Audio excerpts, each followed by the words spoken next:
Hey, my name is Mason, and I decided to do my project on non-Newtonian fluids. I tried to put the computer at an angle so you can see the slideshow.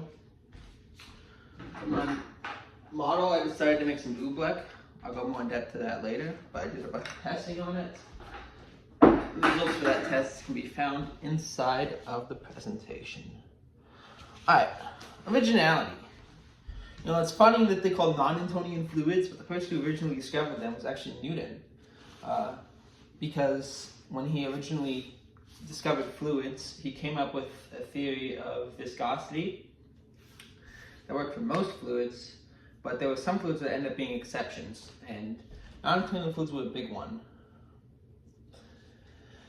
They have some other names like viscoelastic fluids, and they're infamous for having the level of viscosity, rather than being more of a constant, it depends on the amount of force you put into it.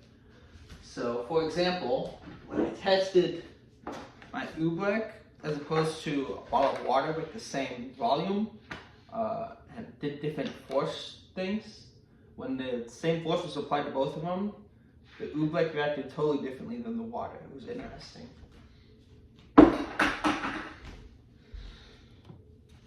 And then, what is a non-Newtonian fluid? Well, I said this a little bit earlier, but a non-Newtonian fluid is a fluid that, any fluids that don't follow Newton's law of viscosity. Normal fluids that follow this rule change on a linear relationship between shear rate and shear stress, so it's pretty consistent. While non-Newtonian fluids, the relationship is nonlinear, so it's less constant. It's more dependent on the force, like I was saying.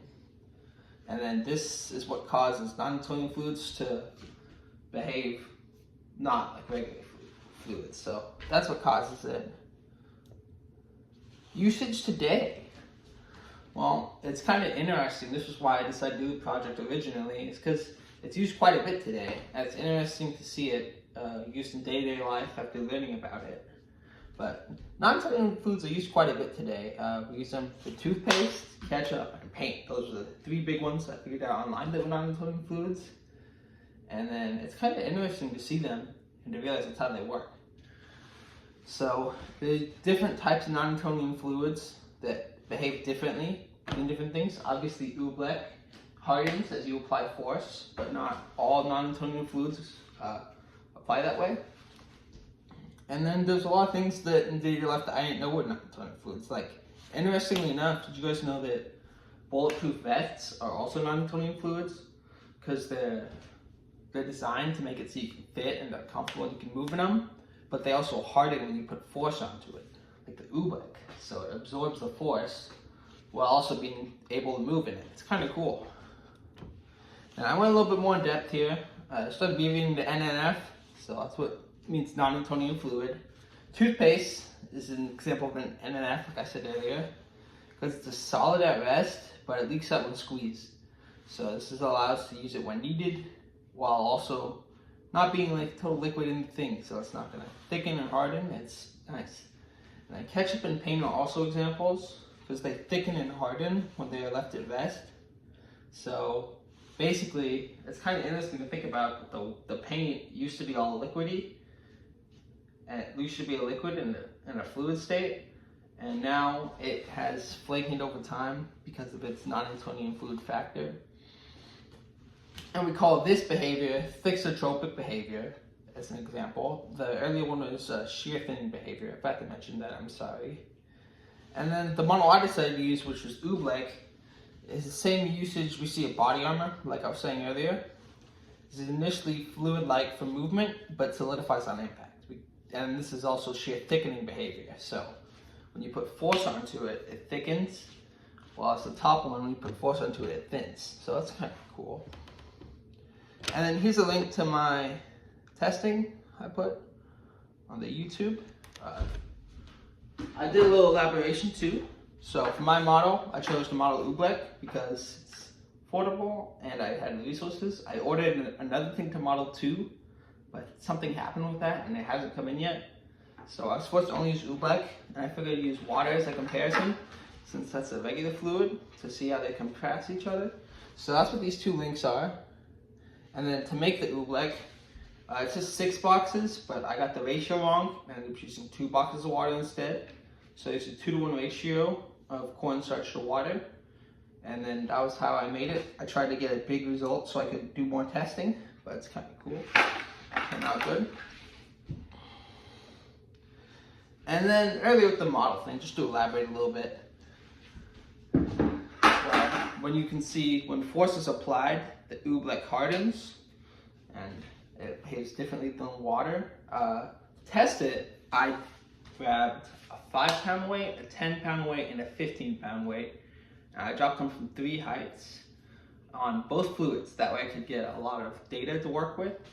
And I observed that over time, the force reflected on the oobleck behaved differently than on the water. I modeled that in my report with a table where you could see where the force was absorbed or when it just sank at the bottom. And over time, the oobleck just kept absorbing it and the water just kept sinking it. But you could see over time that there was definitely not acting similar. Definitely a difference between the two. And then I tested some other things too that were kind of interesting. Like going slowly in like this, it lets me in. But when I try to slam it in, it just hardens and I can't put it in. It's kind of interesting to do that. I also tested with less force for each of them. So I leisurely stuck my hand in and I leisurely pulled it out. And I did the same thing with the water. And it worked similar, but when I put my hand in soft and then jerking it out and just more force, it hardened again. So it's definitely a correlation there. So I thought that was really interesting. Why is this good to know? Well, that's the big question. This is good to know because it's a big thing that we're seeing more and more of, I think. Especially with tires. I work at Les Schwab. Some people use some non-Newtonian fluid-like things to patch their tires, and it doesn't work 100%. Honestly, I have to clean up a lot because there's just the remains of it in the tire.